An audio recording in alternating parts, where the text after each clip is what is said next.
नमस्कार, news for nation देख रहे हैं आप। मैं हूं आपके साथ रश्मि। बिहार में निकाय चुनाव को लेकर लंबे समय से हो रहा इंतजार अब खत्म होने वाला है। बता दें आपको कि इस वक्त जो जानकारी सामने आई है उसके मुताबिक दशहरा से लेकर दिवाली के बीच निकाय चुनाव होने की पूरी संभावना जताई जा रही है। यानी कि पिछले कई महीनों से जो पेच फंसा हुआ था वो अब सुलझ चुका है। निकाय चुनाव को लेकर तमाम जो तैयारियां हैं वो राज्य निर्वाचन आयोग की तरफ से पूरी कर ली गई है, जिसके बाद 10 से लेकर 20 अक्टूबर के बीच बिहार में निकाय चुनाव होने की जो संभावना है वो बन रही है, जिसे लेकर अब किसी भी वक्त जो चुनाव की तारीख है वो राज्य निर्वाचन आयोग की तरफ से जारी कर दी जाएगी। क्या कुछ अहम जानकारी इस वक्त निकाय चुनाव को लेकर सामने आ रही है, इसकी पूरी जानकारी आपको विस्तार से बताते हैं। ऐसे में बात अगर हम निकाय चुनाव की करें तो प्रदेश में नगर निकाय चुनाव 2 चरणों में दशहरा और दिवाली के बीच करवाए जाएंगे।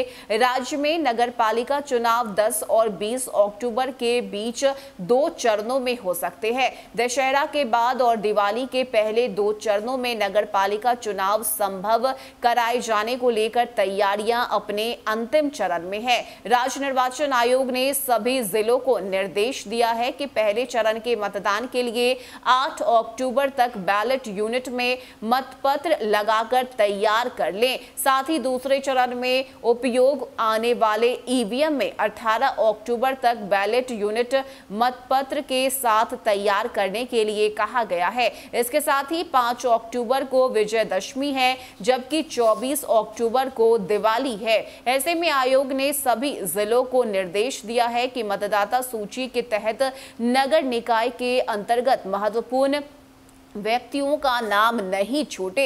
वार्डवार और मतदान केंद्र वार मतदाता सूची की तैयारी और उसकी छपाई की जाए। साथ ही मतदाताओं के नाम जोड़ने या उन्हें वार्ड में शिफ्ट करने के संबंधी कार्य किए जाए। आयोग ने यह भी निर्देश दिया है कि महत्वपूर्ण व्यक्तियों के नाम नहीं छूटने से संबंधित निबंधन पदाधिकारियों से प्रमाण पत्र जो है वो प्राप्त कर आयोग को भेजे जाएंगे। 30 अगस्त से 5 सितंबर तक जिलों को संशोधित मतदाता सूची की छपाई करनी होगी। बता दें आपको कि राज्य के सभी जिला प्रशासन 28 सितंबर तक निर्वाचन सामग्री निर्वाचन आयोग से प्राप्त कर ले, ये निर्देश दिए गए हैं। साथ ही पहले चरण में मतदान के लिए मतदान कर्मियों को 8 अक्टूबर को सामग्री उपलब्ध करानी है। दूसरे चरण की बात करें तो इसमें मतदान के लिए मतदान कर्मियों को 18 अक्टूबर तक निर्वाचन सामग्री दी जाएगी।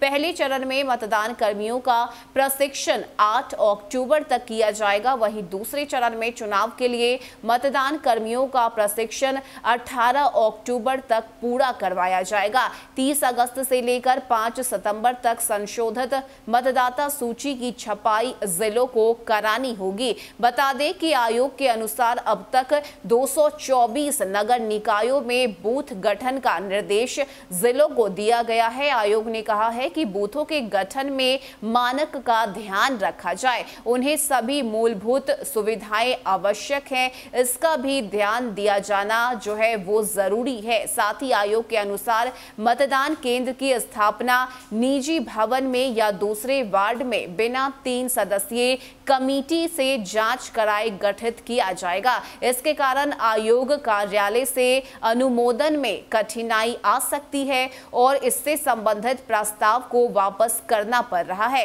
इस स्थिति में मतदान केंद्र स्थापना संबंधी कार्य समय पर पूरा नहीं हो सकता है। लेकिन आपको बता दें कि इस वक्त बिहार में लगातार पिछले कई महीनों से जो है नगर निकाय चुनाव की जो तारीख है वो अटकी पड़ी थी, लेकिन अब आपको बता दें कि इसे लेकर जो तैयारी है वो राज्य निर्वाचन आयोग की तरफ से पूरी कर ली गई है, जिसके बाद 10 से लेकर 20 अक्टूबर के बीच निकाय चुनाव होने की संभावना बन रही है और यही वजह है कि जिले में जो अधिकारी हैं उन्हें दिशा निर्देश राज्य निर्वाचन आयोग की तरफ से दिया गया है ताकि इस बार नगर निकाय चुनाव में किसी भी तरह की कोई गड़बड़ी ना हो और समय पर चुनाव को पूरा करवाया जा सके। फिलहाल तो इतना ही। ज्यादा अपडेट के लिए आप जुड़े रहिए न्यूज़ फॉर नेशन के साथ। नमस्कार।